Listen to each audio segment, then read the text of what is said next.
Mga nakakagulat na bagay tungkol sa Pasko na di mo pa alam. Ang Pasko daw ay para sa mga bata. Hindi naman. Dahil ang Pasko ay para din naman sa mga adult na nag-aabang ng 13-month pay, Christmas raffle at makakuha ng freebie tumblers sa favorite nilang coffee shops. May mga excited na rin na Gen Zs para sa Christmas party, exchange gifts at syempre, Christmas sales. Kahit ang mga lolo't lola nga, excited na rin sa family reunions. Kaya talagang espesyal ang Pasko para sa lahat. Ano man ang edad, may senior citizen card man o wala. Fact na fact yan.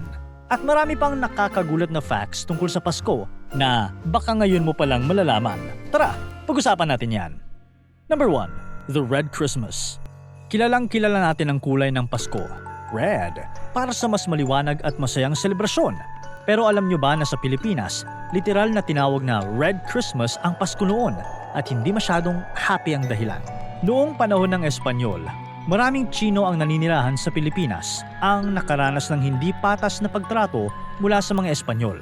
Dahil dito, nagkaroon sila ng galit at nagplano ng paghihiganti.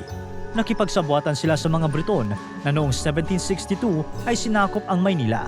Ang plano, atakihin ang mga Espanyol, gabi ng Noche Buena, habang nasa misa ang mga tao. Pero may nangyaring hindi nila inaasahan. Isang Tsino ang nagbunyag ng plano sa kanyang nobyang Pilipina. Ang dalaga agad na nagsumbong sa isang paring Espanyol, si Father Jose Salas, na kura paroko sa Mexico, Pampanga. Dahil dito, nabigyan ng babala si General Simon de Anda, ang lider ng mga Espanyol, at nakapaghanda sila. Sa Guagua, Pampanga, sumiklab ang labanan. Maraming Tsino ang nasawi dahil sa pakikipagbakbakan laban sa mga Espanyol. May mga sumuko man, agad naman silang hinatulan ng kamatayan bilang parusa. Pero mas tumindi ang mga pangyayari. Dahil sa galit, inutos ni General Anda na paslangin ang maraming Tsino sa buong bansa. Sa kabuuan, humigit kumulang 6,000 Tsino ang mga nasawi. Tinawag itong Red Christmas dahil sa dami ng dugo na umagos noong panahon na dapat sana'y masaya. Nakakagulat, di ba? Pero ang mga ganitong kwento ng nakaraan ang nagtuturo sa atin kung gaano kahalaga ang pagkakaintindihan at kapayapaan. Naway pula kaysa dugo ay maging simbolo ng kasiyahan. Speaking of red, curious din ba kayo bakit pula ang ilong ni Rudolph? Number 2. Bakit pula ang ilong ni Rudolph? Napag-uusapan na rin lang naman natin ang pula. Pag-usapan na rin natin kung bakit nga ba pula ang ilong ni Rudolph the Reindeer ni Santa Claus. Sinisipon ba siya o sa ilong lang talaga siya nagli-lipstick? Eto, may science explanation dyan. Ang ilong ng mga reindeer ay may mas maraming blood vessels kaysa sa tao. Sa katunayan, ang mga reindeer ay may 25% na mas maraming maliliit na ugat o tinatawag na capillaries sa kanilang ilong kumpara sa atin. Kaya kung ang tao ay may 15 blood vessels sa bawat millimeter ng ilong, ang reindeer naman ay may halos 19. Dahil dito, mas maraming dugo ang dumadaloy sa ilong nila. Kaya mas madali itong namumula. Lalo na kapag malamig ang panahon o kapag nasa matataas na lugar. Bakit nga ba kailangan ng reindeer ang ganitong feature? Una, ang maraming blood vessels ay tumutulong para mapanatili ang init ng kanilang ilong sa sobrang lamig ng Arctic. Sobrang lamig kasi sa North Pole na umaabot sa hanggang -40 degrees Celsius. Pangalawa, nakakatulong din ito para kontrolin ang temperatura ng kanilang utak. Parang built-in air conditioner sa loob ng kanilang ulo. Pero hindi lang yan. Gamit ang high-tech na video microscope, na-discover ng mga scientists na ang ilong ng reindeer ay may mga glandula na gumagawa ng mucus.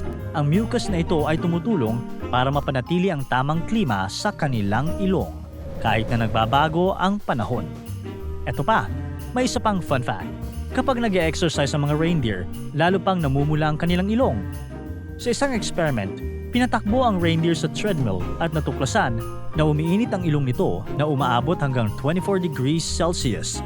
Kaya sa thermal camera, lumiliwanag ito na para na ring may stoplight sa kanilang mukha. At dahil ang red nose ay adaptation ng mga reindeer para mabuhay sa malamig na lugar, walang reindeer sa Pilipinas. Kung mapapadpad man si Santa Claus dito, baka ang mga katutubong Philippine deer o Visayan spotted deer na lang ang isama niya sa kanyang sleigh. Pwede din namang kambing. Number 3. Tunay na Santa Claus. Ho, ho, ho! Merry Christmas! Siguradong alam nyo kung sino ang may sabi niyan. Walang iba kundi mga politikong tatakbo sa eleksyon. Biro lang. Siyempre, sino pa ba kundi si Santa Claus? Ang nakapulang lalaki, nakasalamin, may pagkatsabi, mapula ang pisngi at puti ang balbas. Pero wait, ito nga ba ang totoong itsura ni Santa? Hindi. Kasi ang tunay na Santa Claus ay si Saint Nicholas of Myra. At medyo hindi sila magkalukalike ni Santa Claus na kilala natin dahil hindi siya chubby at wala siyang glasses. Ang isa sa pagkakapareho lang nila, pareho silang nakapula. Sa tulong ng modern technology, na-reconstruct ng mga scientists ang mukha ni Saint Nicholas. May puting buhok at balbas siya, olive skin, malaking baba at noo, brown eyes at sirang ilong dahil sa pagkaka-torture noong panahon ng pang-aapi sa mga Kristiyano sa ilalim ng pamumuno ni Emperador Diocletian ng Roma. Paano nga ba naging Santa Claus si Saint Nicholas of Myra? At paano ito naiiba sa Santa Claus na kilala natin na nasa North Pole at may factory ng mga laruan? Noong unang panahon, may isang bishop na nagngangalang Nicholas sa bayan ng Myra sa Turkey. Kilala siya sa kanyang kabutihan at generosity, lalo na sa mga bata at mahihirap. Isang araw, narinig niya ang tungkol sa tatlong magkakapatid na babae na hindi makakasal dahil wala silang pera para sa dowry. At kung hindi sila makakasal, maaaring mapilitan silang magbenta ng kanilang sarili. Noong gabi, palihim si Nicholas na naghagis ng mga bag ng ginto sa bintana ng bahay ng magkakapatid. Kaya nagkaroon ng instant dowry para sa tatlo. Para na ring sinabi ni Nicholas noon, "Bigyan ng dowry yan!" Kumalat ang kwento tungkol sa kanyang kabaitan. Naging tagapagtanggol siya ng mga bata, mga mandaragat at ng bansang Russia. Si Saint Nicholas ay naging kilala sa kanyang pagmamahal at pagbibigay ng tulong sa mga nangangailangan. Hindi lamang sa mga bata. Sabi pa nga sa mga kwento, si Saint Nicholas ay madalas na nagbibigay ng tulong ng palihim lamang. Sa Netherlands, naging Sinterklaas ang tawag nila kay Saint Nicholas. Nagbibigay sila ng regalo sa mga bata tuwing December 5 bilang bahagi ng kultura at tradisyon na para sa kanya. Tuwing sasapit ang December 6, ang kanyang opisyal na feast day sa simbahan, nagbibigay ng regalo ang mga tao sa isa't isa bilang pag-alala sa kanya at sa kanyang kabutihan. Ang tradisyong ito ay kumalat sa maraming bahagi ng Europe nang lumipat na ang mga Dutch sa Amerika, partikular sa New Amsterdam na kalaunay naging New York. Dinala nila ang tradisyon na ito. Kaya sa Amerika, naging Santa Claus ang Sinterklaas. Sa paglipas ng panahon, unti-unting nabago ang imahe ni Saint Nicholas. Naging mataba siya, naka-red suit at may flying reindeers na. Dahil na rin ito sa mga advertisements at sa sikat na tula na The Night Before Christmas na isinulat ni Clement Clark Moore noong 1823. Ang pagbabagong ito sa imahe ni Santa Claus ay nangyari sa loob ng ilang dekada at ang modern version na kilala natin ngayon ay resulta ng maraming cultural influences at artistic interpretation sa Amerika. Kaya ayun, mula sa isang bishop na mapagbigay, naging jolly old man na nagbibigay ng regalo sa buong mundo tuwing Pasko si Saint Nicholas. Ang dating simpleng pagbibigay ng regalo sa mga bata ay naging isang global phenomenon. Kaya sa tuwing makikita mo si Santa Claus, alalahanin mo si Saint Nicholas of Myra, ang tunay na Santa na nagpasimula ng tradisyon ng pagbibigay ng regalo tuwing Pasko. Nga pala, may pangregalo ka na ba sa mga inaanak mo? Number 4. Unang Christmas tree sa Pilipinas. Mag-time travel pa tayo pabalik sa past para malaman ang mga secrets ng Pasko. Alam niyo ba na si Jose Rizal pala ang unang nagbanggit ng Christmas tree sa Pilipinas? Noong October 14, 1886, si Jose Rizal ay nag-translate ng 5 kwento ni Hans Christian Andersen mula German to Filipino para sa kanyang mga pamangkin. Isa sa mga kwentong ito ay Ang Puno ng Pino o ang The Fir Tree na may kasamang drawing ng Christmas tree. At noong November 11, 1886, sumula naman si Rizal sa kanyang ate na si Saturnina tungkol sa mga tradisyon ng Pasko sa Germany. Ang sabi niya sa sulat, sa bisperas ng Pasko, nagdadala sila mula sa gubat ng isang puno ng pino. Ito ay ginagayakan ng tinsel, papel, ilaw, manika, candy, prutas, masasarap na pagkain at iba pa. At sa gabi, ipinakikita ito sa mga bata. At sa paligid ng punong ito, ipinagdiriwang ng pamilya ang Pasko. Bagamat inintroduce na ni Rizal ang konsepto ng Christmas tree sa Pilipinas noong 1886, ang paggamit ng Christmas tree sa bansa ay matagal pa bago nangyari. Pero may isang kwentong bayan tungkol sa unang Christmas tree sa Pilipinas na nagsasabing ito ay itinanim ng Franciscan na si Odoric of Pordenone noong 1324. Ayon sa kwento, si Odoric ay nagdaos ng unang misa sa Bolinao, Pangasinan at nagtanim ng Christmas tree. Ang Christmas tree ay sikat lamang sa Europa noong 19th century at ang tradisyonal na display ng mga Pilipino tuwing Pasko noon ay Belen lamang at parol. Ayon naman sa mga historians, ang mga Amerikano ang nagdala ng aktwal na paggamit ng Christmas tree sa Pilipinas noong mga unang taon ng ika-20th century.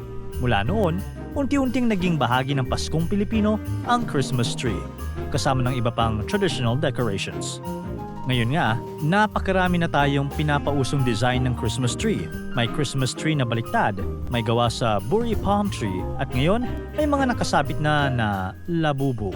Kahit ilang dekada pa bago tayo nagkaroon ng Christmas tree sa Pilipinas, si Jose Rizal pa rin ang unang nagpakilala ng konsepto nito sa bansa na kalaunan ay naging mahalagang bahagi ng pagdiriwang ng Pasko ng mga Pilipino. Number 5. Ang Pasko ay sumapit. Pagpasok pa lang ng September, sumisilip na si Jose Marichan at kumakanta ng sikat niyang kanta, Christmas in Our Hearts. Let's sing Merry Christmas! Namamas ko po! Madalas rin kinakanta ito tuwing nangangaroling, lalo na kapag bisperas ng Pasko. Kaya, sinong hindi nakakaalam sa isa pang sikat na Filipino Christmas song na ito? Ang Pasko ay sumapit ay isa sa mga pinakasikat na Christmas carol sa Pilipinas. Pero alam nyo ba na hindi pala Tagalog ang original lyrics ng kantang ito? Ito ay isang Cebuano song na may title na Kasadya Ning Takna, na ang ibig sabihin ay napakasaya ng panahong ito sa Tagalog. Maaaring narinig nyo rin itong kinakanta ng viral duo ng General Santos City na tinatawag na Caroling Divas. Ang Cebuano song ay isinulat noong 1933 para sa isang Christmas songwriting contest sa Cebu Christmas Festival, si Vicente Daclan Ruby, na kilala rin bilang Noy Inting, ang gumawa ng melody, habang si Mariano Vestil naman ang sumulat ng lyrics. Sikat na sikat sa Cebu ang kanta at sa iba pang Cebuano-speaking provinces gaya ng Leyte, Negros at Bohol. Noong 1950, binili ng Mareco Recording Company sa Maynila ang kanta at binayaran si Ruby ng 50 pesos bilang advance royalty at karagdagang 3 sentimo para sa bawat na ibentang record. Ang Tagalog version naman na Ang Pasko ay Sumapit ay isinulat ni Levi Celerio, isang national artist for music and literature. Iba ang lyrics nito at hindi direct translation mula sa original lyrics. Sa kabila ng kasikatan ng Ang Pasko ay Sumapit, maraming beses na hindi nabanggit sina Ruby at Vestil bilang original composers. Kaya naman, naging dahilan ito ng ilang legal na usapin tungkol sa copyright at royalties ng kanta noong 1980s. Pero noong 2014, muling napag-usapan ng matagal ng kontrobersya. Si Jose Pepe Cenizal ay sinabing siya ang gumawa ng melody ng kanta noong 1937 para sa isang pelikula. Sa isang interview, sinabi ni Cenizal na ang Pasko ay Sumapit ay isang interpretasyon ng isang score na kanyang nilikha noong 1937 bilang background music para sa pelikulang Pugad ng Agila ng Parlatone Productions. Kaya naman, nagpalala ito sa matagal ng debate tungkol sa tunay na pinagmulan ng sikat na Christmas carol. Lalo na't matagal nang kinikilala sina Vicente Ruby at Mariano Vestil bilang original composers ng Cebuano version. Mahalaga na bigyan natin ng halaga ang mga lumikha ng mga kantang bumuo ng ating kultura at tradisyon. Sa bawat liriko at himig, hindi lang musika ang ating naririnig, kundi ang puso, kwento at diwa ng ating pagka-Pilipino. Number 6. Ang kakaibang decorations sa Belen. Alam mo bang may iba't ibang tradisyon ng Pasko sa buong mundo? Sa Japan, fried chicken ang bida tuwing Pasko. Sa New Zealand naman, ang Pohutukawa tree ang ginagamit bilang Christmas tree. Sa Venezuela, kakaiba rin. Nagro-roller skate ang mga tao papunta sa simbahan. Ang saya naman. Pero ito na ang pinakamakulit. Sa Catalonia, Spain, may kakaibang tradisyon sa kanilang nativity scene. May maliit silang figurine na tinatawag na Caganer o The Defecator. Yup, dumuduming tao. Nakayuko ito, kadalasang nakasuot ng pula at tradisyonal na baretina na sombrero at itinatago sa isang sulok ng Belen. Ang saya nito, kasi ang mga bata tuwing Pasko ay naglalaro ng hanapin ang kaganer. Ang tradisyong ito ay higit 200 years nang ginagawa. Ayon sa mga experts, ang kaganer ay simbolo ng kasaganaan. Nagpapaganda raw ito ng lupa para maging mabunga. May nagsasabi rin, paalala ito ng pagkakapantay-pantay natin bilang tao, kahit na sikat o ordinaryo. Nakakatuwa pa, naging negosyo na rin ang paggawa ng mga kaganer. Bukod sa tradisyonal na itsura, gumagawa na rin sila ng figurines na kamukha ng mga sikat na tao, mga artista, politiko, at iba pa. Taon-taon may bagong designs na naaayon sa pop culture at balita. Nakakatawa pero nakakabilib, di ba? Ang kaganer ay nagpapakita ng kakaibang kultura at humor ng Catalonia. Kaya sa susunod na maglagay kayo ng Belen, baka maisipan nyo ng magdagdag ng sarili nyong kaganer. Ang dami palang makukulay na kwento, tradisyon at kakaibang dekorasyon tuwing Pasko. Hindi man laging perpekto ang mga nangyayari. Minsan pa nga'y may malulungkot na bahagi. Ang tunay na diwa ng Pasko ay ang pagiging mabait, mapagbigay at mapagmahal sa kapwa. Sa simpleng paraan, pwede tayong maging tulad ni Santa Claus, nagpapasaya at nagdadala ng liwanag sa buhay ng iba. Kaya tandaan, bawat mabuting gawa mo ay parte ng isang makasaysayang Pasko. Para tuloy-tuloy ang saya at kwentuhan, huwag kalimutan mag-subscribe sa Bubbly YouTube channel at pindutin ang notification bell